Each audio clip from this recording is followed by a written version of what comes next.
저는 서울에서 태어나서 서울에서 쭉 자랐습니다. 그래서 시골 환경에 익숙하지가 않습니다. 어렸을 때는 여름방학이 되면은 원주에 계시는 작은 아버님 댁에 잠깐씩 놀러 간 적은 있어도 실질적으로 시골에 살아본 적이 없기 때문에 군대 가기 전까지는 그때만 해도 정말 쌀이 쌀나무에서 나오는 줄 알고 그렇게 지냈던 것 같습니다. 군대를 가니까 그때 비로소 농번기 지원도 나가서 겨도 심고 그러면서 이제 아무래도 부대가 산속에 있다 보니까 좀 이렇게 들도 좀 배우고 산도 좀 배우고 그렇게 좀 된 것 같습니다. 근데 제가 이제 제대할 때쯤 돼서 저희 어머님이 충북 영동이라는 곳에 이제 보건진료소장님으로 근무를 하시게 되었는데요. 제가 제대를 해서 가보니까 부모님이 거기에 계시더라고요. 봄철이었는데 이제 그곳에 이제 제가 지내게 되었는데 복학할 때까지 우리 어머님이 그렇게 하시더라고요. 얘기 말씀하시더라고요.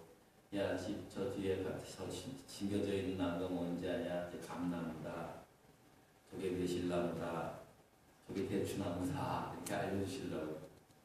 근데 저는 그냥 집 뒤에 있는 나무들이 감나무고 저 오른쪽에 있는 게 매실나무고 그러니까 그런가 보다 했지 그건 뭐가 뭔지 모르겠더라고요. 감나무라고 해가지고 감도 없고 봄철이니까 잘 모르겠더라고요. 자, 그런데 이렇게 이제 가을이 다가오니까 비로소 나무마다 어떤 나무인지 아주 정확하게 알겠다. 뭐 때문이었겠습니까? 열매 때문이었습니다. 나무들이 맺는 열매들이 분명하게 보이다 보니까 저 나무가 굳이 말씀을 안 해주셔도 저 나무가 정말 감나무구나. 저 나무가 대추나무였구나. 저 나무가 살구나무였구나 라는 것을 직접 볼 수 있게 되었다는 것입니다. 예수님께서도 말씀하시기를 열매로 그들을 안다 하셨던 것처럼 봄, 여름에 무성했던 나무들이 꽃이 피고 열매를 맺기 시작한 다음에야 그 나무가 무엇인지 알게 되었다는 것입니다. 여러분, 우리 모습도 마찬가지라는 우리 모습도. 우리가 예수를 믿고 하나님의 자녀가 되어 신앙생활을 한다고 하지만 어떨 때는 우리가 그리스도인이라고 말을 할 정도가 무색할 정도로 살아갈 때가 얼마나 많은지 모릅니다. 어떨 때는 교회 다니는 것조차 이렇게 굳이 이야기하고 싶은 그런 마음도 없고 또 어떨 때는 남들이 그렇게 안 알아봐줬으면 하는 마음도 좀 생길 때도 있습니다. 저도 중학교 때부터 교회를 열심히 다녔긴 했지만 중고등학교 시절을 겪으면서 교회에 오는 건 너무 재밌고 좋았지만 또 친구들하고 막 놀고 막 이렇게 할 때는 때로는 교회 다닌다는 사실을 감추고 싶을 때도 참 많았거든요. 그렇게 되다가 이제 그런 지내왔던 때를 이렇게 기억이 나는데 실질적으로 우리가 교회 다닌다고 해서 다 교인이 아니다라는 말을 종종 듣습니다. 여러분 그런 말 많이 듣잖아요, 그죠? 어떤 분은 정말 입만 무상해 보이는 것처럼 대단한 믿음을 가진 것처럼 이렇게 딱 보여지지만 나중엔 전혀 아닌 오히려 전혀 엉뚱한 일을 하는 그런 경우도 참 많이 봅니다. 좀 된 이야기인데요. 10여 년 전 우리가 기억이 납니다. 워낙에 유명한 사건이라서 신문에도 막 나오고 했는데 캐나다 밴쿠버에 아주 한인 사회를 발칵 뒤집혀지게 만든 그런 대형 사기 사건, 투자 사기 사건이 일어난 적이 있습니다. 그때 제가 그 국경 근처에 살고 있었는데요. 아무튼 뭐 신문에도 나고 아무튼 크게 떠들썩했던 사건이었습니다. 그 당시에 피해액이 3천만 불 정도 됐다고 하는데 실제로 나중에 알고 보니까 여기저기 모은 돈이 한 7천만 불 정도 투자 사기를 당한 거예요. 그러니까 뭐 한인 사회가 뭐 발칵 뒤집어졌고 캐나다에서도 막 뉴스도 나고 막 그랬습니다. 여러분 말이 7천만 불이지 이거 엄청난 돈 아닙니까? 그런데 그 주범이 누구냐 하면 30대 후반의 한인이었는데요. 이 사람이 얼마나 용이 주도했는지 처음서부터 아예 뭐 투자가 아닌 처음서부터 투자 사기를 위해서 뭐 아무튼 계획을 했나 봐요. 그래서 돈이 생기는 대로 가족을 미리 다 LA로 피신시키고 돈은 뭐 감출 대로 다 감추고 아무튼 계획적으로 범행을 저질러 왔던 것입니다. 근데 제가 이 말씀을 드린 게 왜 말씀을 드리냐면 충격적인 게 뭐냐면 그 사람에게 피해를 입은 많은 사람들의 대부분이 그분과 함께 모 교회에서 절친하게 신앙생활 했던 사람들. 이 사람이 아무래도 한인 사회가 한인 교회들을 중심으로 보이다 보니까 이제 교회 사람들을 상대로 해서 투자 사기를 치게 된 거예요. 피해자들이 이구동성으로 하는 거예요. 이구동성을 말하기를 정말 그 사람 다른 사람은 몰라도 그 사람은 진짜 그럴 줄 몰랐다. 얼마나 진실하게 사람이 보였는지 몰랐다고. 우리랑 성가대도 같이 하고 구역 예배도 같이 드리면서 얼마나 진실했는지 모른다고. 오늘 우리 찬송이 진실하게 찬양했는데 그 사람만 보면은 정말 참 그래 보였다고 그렇게 얘기했는데 그런 엄청난 사기를 친 거예요. 그 당시에 발칵 뒤집어졌어요. 연료 안 된 사람 거의 없었죠. 얼마나 수단이 좋았는지. 그래서 그 당시에 밴쿠버 한인 교회들도 굉장히 힘들었습니다. 그 사람 한 사람 때문에 교회 전체가 막 그냥 욕을 먹고 그런 일들이 있었던 것입니다. 그러니까 우리가 아무리 신앙생활을 열심히 하고 잘한다고 해봐도 저 사람이 참 신실한 그리스도인이야라고 겉모습만 보고는 함부로 말할 수가 없다는 것입니다. 근데 뭐예요? 사람도 열매를 보아 그 사람이 정말 어떤 사람인지를 알게 된다고 예수님 말씀하셨어요. 특별히 그리스도인들. 그리스도인이라면은 겉으로 보여주는 행동이 아니라 그의 삶에서 맺어지는 열매로 말미암아 그가 진짜 그리스도인이라는 사실을 알 수 있다는 사실입니다. 결코 쉽지는 않습니다. 자, 그렇다면은 우리는 그러면 그리스도인들은 어떤 열매를 맺어야 합니까? 라는 물음이 자연적으로 생겨나게 되죠.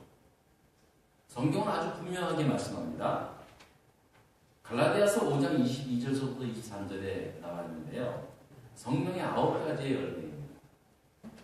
오직 성령의 열매는 사랑과 희락과 화평과 오래 참음과 자비와 양성과 충성과 온유와 절제니 이 같은 법을 금지할 법이 없다. 이 같은 것을 금지할 법이 없다 정도로 우리가 맺어야 할 분명한 성령의 9가지의 열매들을 이렇게 말씀해 주고 있습니다. 자, 그런데 이 성령의 9가지의 열매들은 이 가만히 너무 좋긴 하지만 다 내적으로 맺어지는 열매들입니다. 사랑의 열매, 희락의 열매, 화평, 오래 참음, 자비, 양성, 충성, 온유, 절제. 물론 이것이 내적으로 맺어져서 외적으로 나타나 보일 수도 있지만 보통 일반적으로 보았을 때 이게 객관적으로 보았을 때 판단하기가 이렇게 쉽지는 않습니다. 내적으로 맺어지는, 내적으로 성숙되어지는 것이기 때문에 그렇습니다.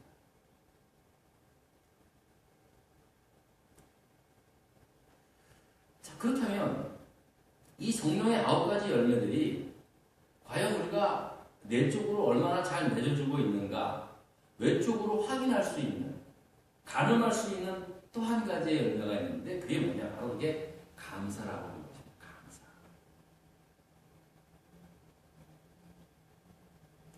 제가 지금 열매로 그 사람을 알겠다, 알 수 있다라고 하는 예수님의 말씀대로 우리가 그리스도인이라고 하는 열매를 우리가 맺어야 하는데 분명하게 성경은 성령의 9가지 열매를 가르쳐주고 있지만 실질적으로 그 9가지 열매들은 다 내적인 어떤 그 성숙에 있다는 것입니다. 그런데 그것들을 한눈에 볼 수 있는, 가늠할 수 있는, 본인 스스로가 판단할 수 있는 것이 뭐냐? 그게 감사라고 하는 것입니다. 감사는 내적으로도 맺어지는 것이지만 이 감사는 또 특별하게 외적으로도 표현되는 거기 때문에 감사가 그만큼 중요하다는 사실입니다. 감사의 열매를 통해서 정말로 그리스도인의 그 삶의 모습을 우리가 보게 될 수 있다는 사실입니다. 그래서 이 감사라고 하는 이 열매에 성령의 9가지의 열매들의 맛과 향이 담겨져 있다라고 해도 분명할 정도로 감사가 지금 굉장히 중요하다. 감사는 곧 나의 신앙을 가늠할 수 있는 믿음의 현 주소라고 말씀드릴 수 있다는 사실입니다. 무엇보다도 우리 안에 맺어야 할 감사의 열매가 바로 구원받음의 감사입니다. 나 같은 죄인을 하나님 자녀 삼으셔서 영원한 하나님 나라를 바라보며 또 소망하며 또 이 생명 끝나는 날 한 번 죽는 것이 다 끝하면 죽는 것으로 끝나는 것이 아니라 하나님의 심판대 앞에서 영원한 하나님 나라로 구원받는 그 구원에 대한 감사의 열매가 사실 우리의 삶 속에 맺어져야 한다는 사실입니다. 자, 그럼 이거 어떻게 알 수 있습니까? 이건 사실 눈에 보이는 건 아니에요. 그러나 여러분, 이건 본인 스스로가 판단할 수 있습니다. 여러분, 저도 마찬가지지만 제가 설교 준비를 하면서도 그랬고 여러분도 한번 가만히 생각해 보십시오. 우리가 물론 믿음으로 하나님의 자녀가 된 것을 믿고 또 그렇게 살아가고 있지만 정말로 내가 하나님의 자녀가 된 것에 대해서 정말 감사한 마음이 있습니까? 이거는 본인 스스로가 알 거 아닙니까? 자식들한테 받는 메시지 중에 가장 큰, 지금까지 가장 그 감동적인 메시지는 엄마, 아빠, 내가 아빠, 딸인 거에 대해서 너무나 감사해. 굉장히 좀 흔한 얘기잖아요. 근데 실제로 부모가 되어서 그 메시지를 들었을 때 정말 기쁩니다. 나는 아빠 같은 아빠를 둬서 너무 자랑스러워, 너무 감사해. 감동입니다. 우리 집사람도 가끔 내가 엄마 딸인 거에 대해서 너무 고마워 그런 거 여기에 걸어 있으면 귀에 걸려요. 너무 좋아서.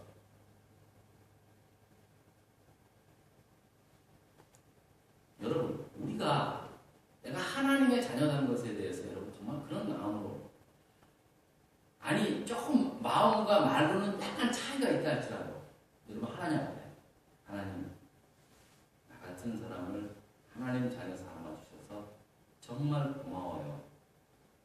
정말 고마워요 라고 하는 그런 믿음의 고백, 그런 감사함이 여러분에게 있습니다. 오늘 추수감사 예배를 드리면서 제일 먼저 이 감사를 여러분에게 한번 마음속으로 한번 해보시기 바랍니다. 하나님, 저같이 허물 많은 사람, 저같이 구김이 많고 저같이 뭐가 많이 난 이 나를 하나님의 자녀 삼아 주셔서 너무나 고맙습니다라고 하는 그 감사함으로 먼저 그 감사의 열매가 우리 삶 속에 있어야 돼요. 이건 아마 여러분들이 스스로 판단할 수 있을 것입니다. 바로 그 감사함이 사실은 내가 진심으로 고백되지 않는 한 우리에게 성령의 9가지 열매는 사실 아무것도 아니에요. 또 두 번째, 우리의 삶에 대한 감사입니다. 우리가 살다 보면 좋은 일만 있습니까? 좋은 일만 생기도록 기도하지만 사실은 어렵고 힘든 일들이 더 많이 있습니다. 또 그런 일들을 부딪히고 해결하면서 또 더 좋은 일들도 생깁니다. 그런데 그런 힘들고 어려운 일들을 잘 극복하면서 넘어갈 때는 뭐 기쁨이 오고 감사가 오지만 실질적으로 그런 것 때문에 어렵고 힘들고 넘어졌을 때 사실은 그렇게 감사가 내 입술에서 나온다는 것은 쉽지가 않습니다. 참 인생에 있어서 힘들 때 기도하라고 그러고 감사하라고 저도 말은 하지만 실질적으로 그런 어려운 상황에 처할 때는요, 감사가 잘 안 나옵니다. 오히려 감사합니다라고 하는 말이 무슨 뭐 쇼하는 것 같고 그렇습니다. 하지만 우리의 삶의 환경 속에 어떤 환경 속에도 어떤 조건 속에서도 내가 정말 하나님 은혜에 감사하며 살아갈 수 있는가 라고 하는 나의 모습을 보았을 때 나의 신앙의 현주소를 볼 수 있다는 사실. 내가 직분이 뭐다 이게 중요한 것이 아닙니다. 내가 여러분 제가 목사님이라 그래서 목사라 그래서 굉장히 믿음이 좋아 보입니까? 목사라고 하는 타이틀이 주는 뭐 있겠죠. 뭐 아무나 목사합니까? 뭐 그렇게 생각할 수 있겠죠. 고맙게. 하지만 실질적으로는 나의 삶을 나 스스로가 제일 잘 알지 않습니까? 정확합니다. 내 삶 속에 감사가 식었을 때는 반드시 뭐가 잘못돼요. 감사가 없으면요, 기도가 안 돼요. 감사하는 마음이 사라지면요, 성경 말씀이 눈에 안 들어와요. 책을 읽어도 읽는 게 아니에요. 억지로 읽는 거예요. 감사가 그만큼 내 믿음의 현 주소를 말씀해주고 있다는 거, 대변해주고 있다는 겁니다. 물론 여러분도 똑같이 경험할 거예요. 물론 환경이 좋을 때 감사가 터져 나오죠. 자녀가 잘 될 때 감사가 나오죠. 여러 환경과 조건들이 좋을 때는 뭐 하지 말라고 해도 감사가 나와요. 하지만 그렇지 않을 때, 그때 진정한 내 모습을 보는 겁니다. 감사가 사라질 때 모든 게 없어요. 정말 이게 너무나 놀라운 거예요.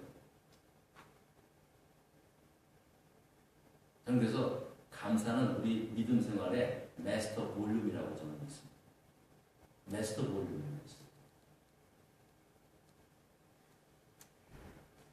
감사가 줄어지면 모든 게 다 줄어들게 되어 있습니다. 그래서 오늘 성경은 말합니다. 15절 그리스도의 평강이 너의 마음을 주장하게 하라. 너희는 평강을 위하여 한 몸으로 부름을 받았나니 너희는 또한 감사하는 자가 되라. 라고 말하고 있습니다. 이 말씀은요, 사실은 거꾸로 해석을 할 때 너희는 먼저 감사한 자가 되어야 된다. 그래야 그리스도의 평강이 너의 마음을 주장할 수 있다라는 말씀입니다. 여러분, 그리스도의 평강은 무엇으로 주어집니까? 하나님께서 성령의 은혜로 주어줄 수 있습니다. 그러나 제일 객관적인 것은 뭐냐면 그리스도의 말씀으로 우리에게 평강이 주어집니다. 그래서 16절에 말씀합니다. 그리스도의 말씀이 너희 속에 풍성히 거하게 하라. 이 같은 15절 말씀과 16절 말씀이 같이 이게 대비되는 말씀. 그리스도의 평강이 우리의 마음을 주장하게 하라는 이 말씀은 그리스도의 말씀이, 예수 그리스도의 말씀이 우리 속에 풍성히 거하라고 하는 말씀과 같다는 거죠. 그게 바로 곧 평강입니다. 그리스도의 말씀이 우리에게 평강을 주고 그리스도의 말씀이 우리에게 우리를 하나 시키는 그러한 은혜를 주실 수 있다는 거죠. 근데 그게 언제? 감사하는 자가 될 때. 감사하는 자가 될 때. 감사할 때 그리스도의 평강이, 그리스도의 말씀이 우리 안에 풍성히 거하게 되고요. 감사할 때 우리가 정말로 하나됨을 이루게 될 수 있다는 사실입니다.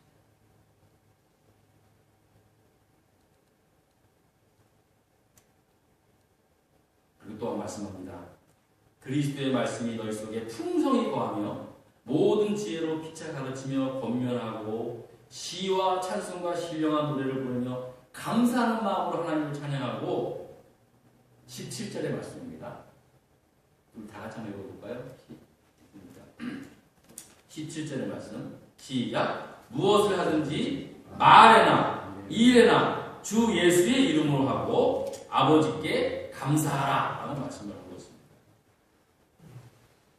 무엇을 하든지 말에나 일에나 주 예수 이름으로 하고 하나님 아버지께 감사하라 라고 말하고 있습니다. 여러분 이 말씀은 우리가 무엇을 한 일에 말에 결과에 대해서 감사하라는 거 아닙니다. 대부분 모든 감사는 그 한 일에 대한 결과에 따라서 나타납니다. 물론 틀린 건 아닙니다. 당연히 그래야죠. 하나님 기도하고 했는데 잘 됐어요. 그럼 당연히 뭐가 나와요? 감사가 나오죠. 근데 그런 감사는 사실은 예수를 믿는 사람이든 안 믿는 사람이든 다 할 수 있다는 거죠.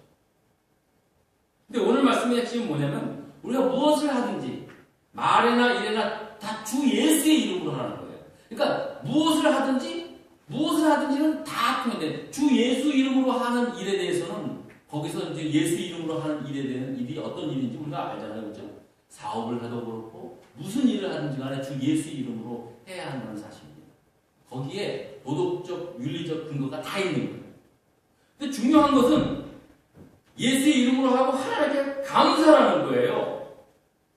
이것은 뭐냐면 그 무엇을 한 일에 대해서 결과에 따라 하는 것이 아니라 제일 먼저 무엇을 하든지 말에나 일에나 주 예수 이름으로 한 모든 일에 그 결과가 어떠하든지 간에 먼저 하나님 앞에 감사하라는 거예요. 먼저 하나님 앞에 감사로 시작하라는 거예요.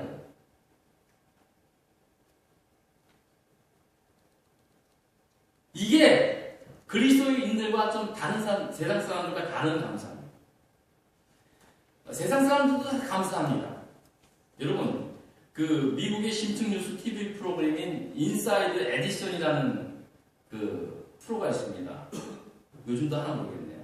그 진행자로 유명한 데보라 노비라는 여자분이 그 쓴 베스트셀러가 있는데 그 책 제목이 감사의 힘이라는 책입니다. 그거 신앙서적 아닙니다. 종교서적 아닙니다. 하지만 이 여자분이 그 데보라 노비라는 여자분이 주장하기를 딱 0.3초밖에 안 걸리는 땡큐, 감사합니다. 이 짧은 말이 인생 전체를 바꿀 만한 강력한 힘이 있으며 각 개인이 지닌 잠재력을 끌어올리게 하는 열쇠다라고 그렇게 그런 주장하고 있습니다. 감사하는 말만으로도 깊은 인간관계를 맺을 수 있고 활기차고 스트레스 적은 건강한 삶을 살 수 있음을 보여주고 또 감사 연습을 꾸준히 하면 역경에서보다 빨리 회복되고 고난에 대한 면역력이 길러지고 수명이 길어지며 타인의 호감을 사고 창의적으로 문제를 해결할 거라고 그런 그 책에서 주장합니다. 신앙서적이 아니에요. 유명한 앵커 여자분이 말씀하신 건데 주장한 건데 그게 베스트셀러가 됐어요. 무슨 말입니까? 많은 사람들이 공감한다는 거죠. 여러분, 저는 그것을 보면서 아니 세상 사람들도 하나님이 아니라 사람들한테서만 감사해도 그런 놀라운 일이 일어난다고 그렇게 주장하는데 여러분, 우리가 누구한테 감사합니까? 물론 우리도 사람한테 감사해야 합니다. 그러나 살아계신 전능하신 하나님께 감사하는데 그럼 어떤 일들이 우리의 삶 속에 안 일어난다고 우리가 그렇게 얘기할 수 있겠습니까? 여러분, 세상 사람들도 사람한테 땡큐, 감사합니다, 감사합니다라고 하는 이 말에 이 0.3초밖에 안 되는 이 말로 인해서